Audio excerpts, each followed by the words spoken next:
Assalomu alaykum hurmatli bog'bonlar, hurmatli tomorqa egalari.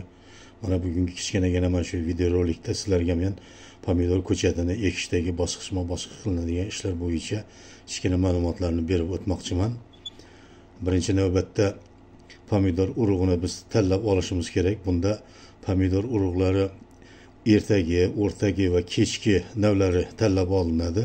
Alohida idishlarga ekilgan bo'ladi. Ya'ni bu idishlarga urug'ni 20-30 daqiqada issiq suvda ushlab turilib yoki bo'lmasa dezinfeksiya qilinishda 1% margansovka eritmasi bilan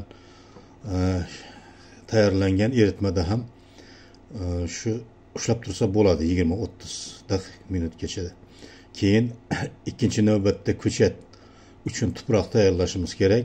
Buning uchun tuproq aralashmasi tayyorlanadi. Ya'ni aralashma ikki qism soz tuproq, bir qism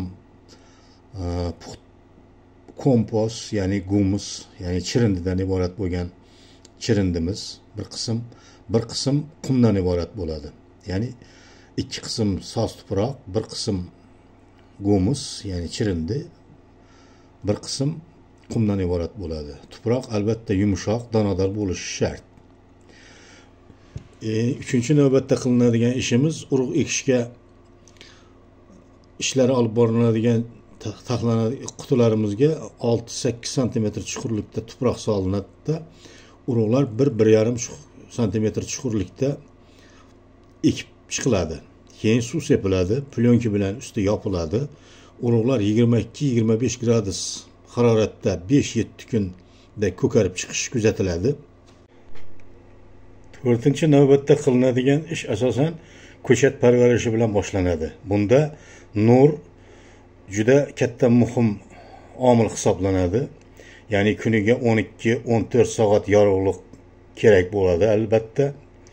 Agar yorug'lik kam bo'lsa, fotolampa yoqib qo'yish kerak. Sug'orishni normal amalga oshirish kerak. Haddan tashqari ko'p sug'ormang, faqat suv so'raganlarini ko'rib chiqib, suv bilan sug'oring. Ko'chirib o'tkazishda, pikirovka qilishda ikkita haqiqiy chim barik chiqargandan keyin alohida stakanlarga ko'chiring. 5-navbatda qilinadigan ish ko'chatni yerga o'tkazishdan oldin ko'chatni tarang holatga keltiring, ya'ni turg'or holatda bo'lishi kerak. Undagi tarkib tanadagi hujayralardagi suvlar ya'ni tarang holatda bo'lishi kerak. So'lishi kuzatilmasligi kerak.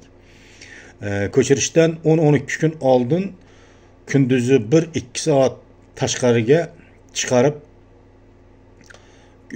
vaqti bilan tashqariga chiqarib 1-2 soat qo'yish kerak ko'chatlarda. Kun sayin o'sha chiqarib qo'yiladigan, ya'ni 1-2 soat deganimizni oshirib boriladi. Bunda havo harorati 12 gradusdan oshmasligi kerak. 12 gradus atrofida bo'lishi kerak havo temperaturasi. 6-chi qilinadigan navbatdagi ishimiz yerga ko'chirib ekishda tashqi muhit haroratini, ya'ni tuproqni biz 14-16 gradusga, tashqi havoni, ya'ni tashqaridagi havodagi haroratni 18-22 gradusgacha keltirib olishimiz kerak. Keyin oraliq masofa qator oralarini 60-70 cm ga, qatordagi o'simliklarni 40-50 cm qilib ko'chatlarni o'tkazib chiqishimiz kerak. Endi ekish tartibi qanday bo'ladi? Ekish tartibi ham quyidagidek 4-5 bosqichda olib boriladi. Ekish tartibida bunda birinchi navbatda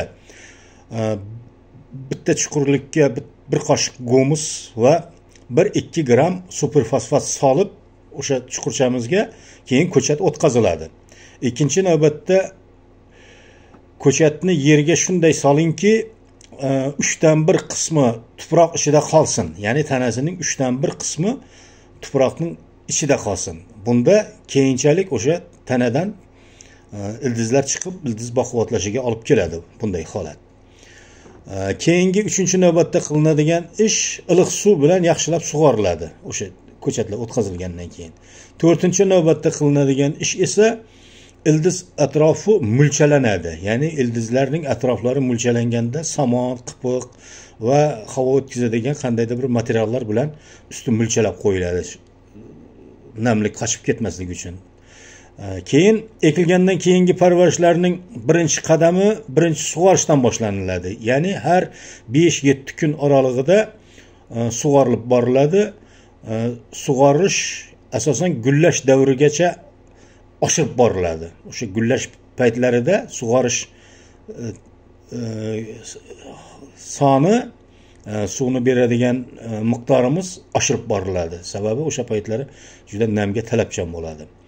Keyingi qiladigan ishimiz oziqlantirish ekilgandan 10 kun keyindan boshlanadi. 10 kundan keyin boshlanib birinchi marta oziq beriladi. Bunda oziq asosan azotli o'g'itlar, gullab boshlagandan keyin esa fosforli va kaliyli o'g'itlar bilan beriladi. Mevalash davrida esa organik o'g'itlar, mineral o'g'itlar bilan aralashtirilgan holda beriladi. Mevalash davrida. Endi urug' ko'chatni va ko'chirilgan ko'chatlarni oziqlantirish normalari va turlari bo'yicha siz bilan nasib qilsa keyingi video roliklarimizda batafsil siz bilan ma'lumotlar berib borishga harakat qilamiz. Ko'chatlar asosan 4 ta 5 ta shox chiqarib, ular tepa chiqarib boshlagandan keyin ular tepaga iplar bilan ilib tortib bog'lab qo'yiladi. Har 5-7 kunda 5 qo'shimcha shoxlar, ya'ni pasinkalar olib tashlanadi.